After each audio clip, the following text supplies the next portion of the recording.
Football from Yard, the People's Channel. Greetings, football from Yard Massive. The Reggae Boys kept their Gold Cup hopes alive with a 2-1 victory over Guadeloupe. All the goals occurred in the first half, with Guadeloupe kicking things off via Thierry Ambrose. Jamaica's completed the comeback win with goals from Leon Bailey and Jonathan Russell. Jamaican head coach Steve McLaren made a few adjustments to his starting lineup from the previous encounter against Guatemala. Andre Blake remained in goal. Dexter Lembikisa got his first start of the tournament at right back, where he joined Ethan Pinnock, Richard King and Amari Bell in the defense. Joel Latibadia shifted from his right back position to replace the injured Damian Lowe in midfield. He was joined by Gold Cup debutant Dwayne Busy Atkinson and Jonathan Russell.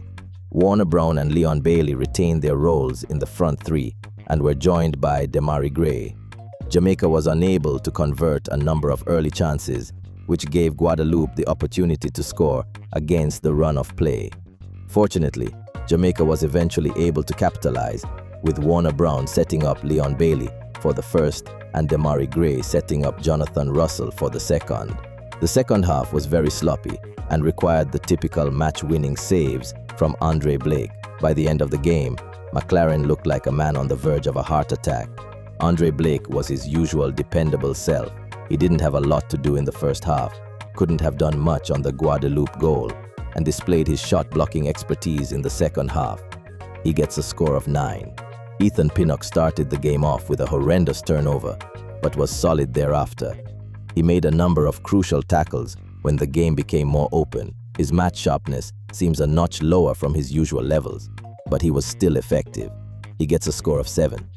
Richard King had a relatively steady game, but there were a few lapses which resulted in too much space between himself and his wingback.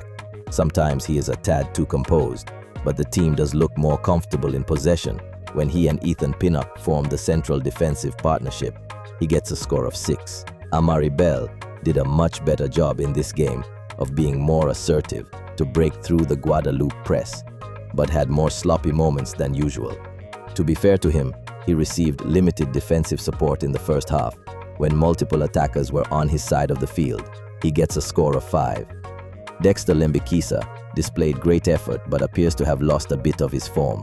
Sloppy plays in possession and being out of position have now become the norm on the right flank.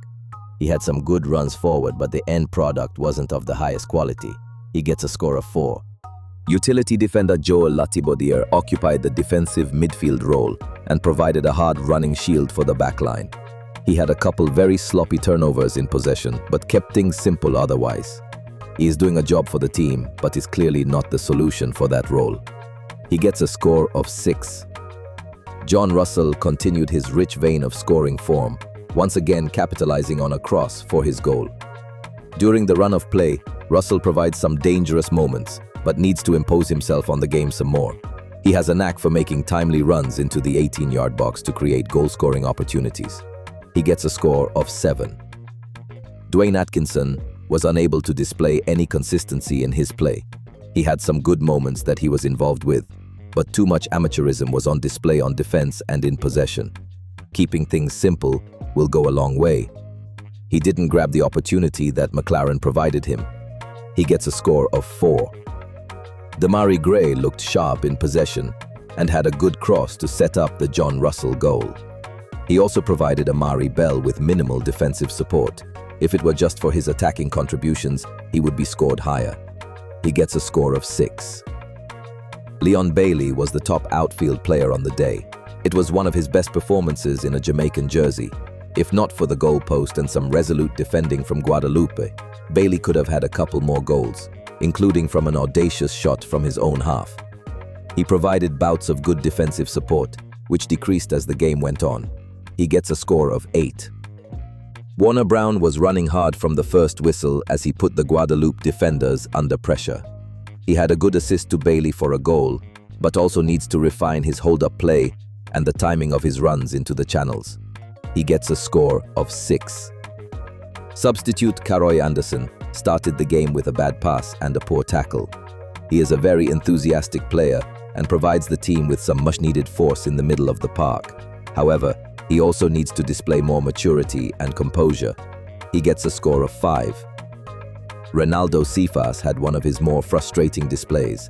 Guadeloupe had less free rein on the left flank when he entered the field, and his pace created many dangerous moments.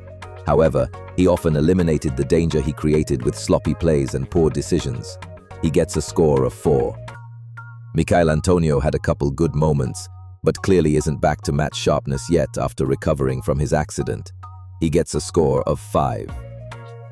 Kaheem Dixon showed his usual burst of energy in his short stint on the field and looked more mature in his approach than many of the other older players. He gets a score of 6. McLaren looked like a highly frustrated man during both games. We will see in the next encounter if he is the right person to go into the lab to find the solution. Respect as always.